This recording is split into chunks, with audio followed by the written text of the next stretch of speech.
Bonjour chers amis d'EasyNippy. Pour commencer, je tiens à remercier du fond du cœur toutes les personnes qui ont laissé un petit message sur le bas de la vidéo. J'espère que ces petits épisodes vous donneront l'envie de venir expérimenter l'aventure de la hutte à sudation. Dans l'épisode précédent, vous avez fait connaissance avec le peuple des pierres. Vous connaissez la température qu'il peut faire dans la hutte, des herbes aromatiques qui sont déposées sur les pierres et des bienfaits de la hutte pour les personnes qui ont de la claustrophobie ou le rhume des foins. Alors, dans cet épisode, je vais vous raconter comment nous allons avancer aussi vite que la personne qui marche le plus lentement dans la hutte. Pourquoi utilise-t-on de la chaleur ou de la vapeur dans les huttes à sudation? Et la signification des 4 tours dans la hutte. Je vous souhaite beaucoup de plaisir à la découverte de ce 5e épisode.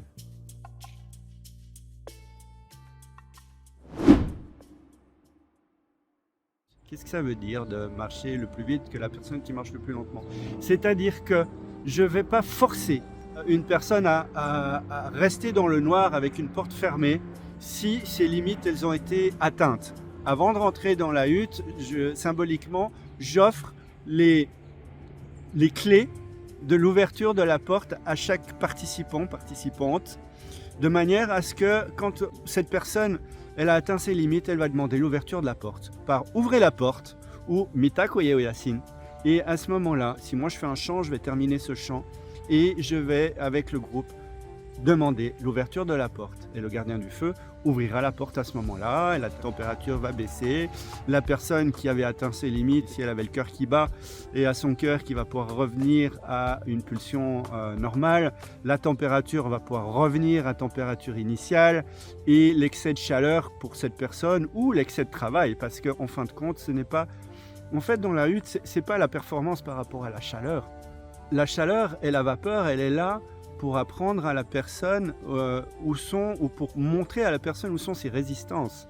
Si moi je suis dans de fortes résistances, de fortes tensions, parce que je suis en train de faire un travail intérieur, je suis contrarié, je suis en peine, je suis en stress, je suis en différents états physiques, émotionnels ou énergétiques en ce moment-là qui font que je suis dans une souffrance énergétique, dans des grosses résistances physiques, émotionnelles ou autres, eh bien je peux ressentir la chaleur comme rien ou comme une grosse souffrance.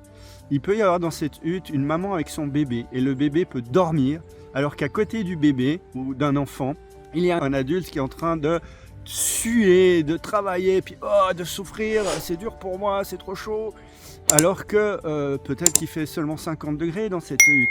Eh bien, vous voyez que là, à ce moment-là, pour l'enfant qui est dans l'innocence, qui est juste dans l'expérimentation de la cérémonie, il est là, il fait chaud, c'est ok, ça se passe bien. Alors que pour l'autre à côté, c'est pas ok, ça se passe pas bien, et maintenant ouvrez la porte. Donc voilà, on va pouvoir ouvrir la porte à ce moment-là, et puis on va laisser le corps se calmer. Puis à ce moment-là, une fois que tout le monde est ok, tout le monde a repris ses esprits, que tout le monde est prêt, on va remettre une série de pierres dans la hutte et on va refermer la porte. Et c'est reparti pour un 3e tour. Et dans certaines cérémonies, les tours ont une signification bien précise. Le premier tour, c'est le tour d'ouverture. C'est celui d'appel aux directions. C'est celui où on va mettre en route quelque part l'introspection dans la cérémonie Nippy, où on va aller regarder à l'intérieur de soi-même. C'est celui où symboliquement la hutte qui a été refermée et on se retrouve dans le noir. C'est comme si cette magnifique, je me recule un petit peu, cette magnifique coupole que vous avez là, cet igloo, c'est comme s'il rentrait dans Terre-Mère, qu'il devenait un avec cette planète. Et une fois qu'on est rentré dans cette planète, c'est comme si on allait s'asseoir au centre de Terre-Mère avec tous nos guides et tous les êtres de bonne volonté qui veulent nous aider à travailler cette cérémonie dans le monde de l'invisible. Donc voilà, ça c'est le premier tour. Le deuxième tour, c'est un tour qui, selon les cérémonies, peut être un tour de purification du corps, donc de nettoyage du corps, ou purification de l'âme, donc ce sera plus un tour de prière à ce moment-là. Donc ça peut être le deuxième ou le troisième tour, ou le troisième tour ou le deuxième tour, soit la prière, soit le corps. Puis vient le 4e tour qui, donc une dernière fois, après le 3e tour, on va ouvrir la porte. On va amener les dernières pierres qui sont sur le feu qui est derrière moi Donc derrière moi, il nous resterait encore avec le feu des pierres. Et ces dernières pierres qui sont sur le feu, on va aller les amener dans la hutte. Dans la cérémonie que moi j'ai appris, on va honorer toutes les pierres qui auront été mises dans le feu. On ne va pas en laisser une à l'extérieur parce qu'elles ont fait un travail magnifique, admirable, à pouvoir remonter à des centaines de degrés pour rougir et pour pouvoir faire notre travail dans la hutte. Donc les dernières pierres qui restent, on va les amener derrière moi, hop, je reviens, dans la hutte. Et puis on va fermer la porte une dernière fois. Et une fois que la porte est fermée, eh bien c'est le tour de remerciement. C'est le tour où on va se remercier soi-même d'avoir réussi les 4 tours, d'avoir pu faire cette cérémonie en 4 fois. Donc je termine en même temps de ce 4e tour mon explication par rapport aux personnes qui marchent lentement. Donc je vais aller au plus vite des personnes qui marchent le plus lentement possible. Ce qui fait que si une personne, dès le 1er, le 2e ou le 3e tour, elle n'en peut plus.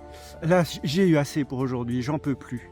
Eh bien, c'est pas une obligation bien sûr, mais je vais l'inviter à faire les 4 tours avec nous, avec les personnes dans la hutte.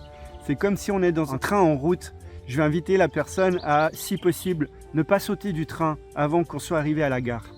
Et de ce fait-là, même si au 2e, au 3e ou au 4e tour, de mettre cette pierre, ce soit trop pour elle, ou de mettre carrément encore des pierres, ce soit trop pour elle, eh bien j'en mettrai juste une toute petite, symbolique.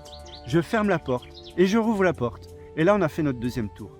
Et si c'est toujours trop pour elle, je peux remettre une petite pierre, refermer la porte, rouvrir la porte. On a fait le 3e tour. Et si c'est toujours trop pour elle, eh bien je remets une petite pierre, je ferme la porte, je ouvre la porte.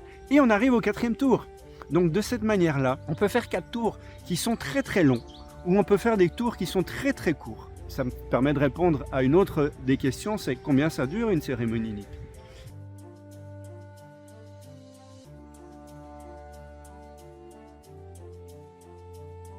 Eh bien, maintenant que nous sommes dans le processus des 4 tours de cette cérémonie INIPI, je vais pouvoir vous expliquer dans le 6e épisode à venir combien de temps dure l'INIPI et par quelle météo peut-elle avoir lieu.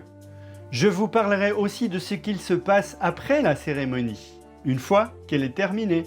Je vous dis alors à très bientôt pour la suite de cette présentation des cérémonies NIPI.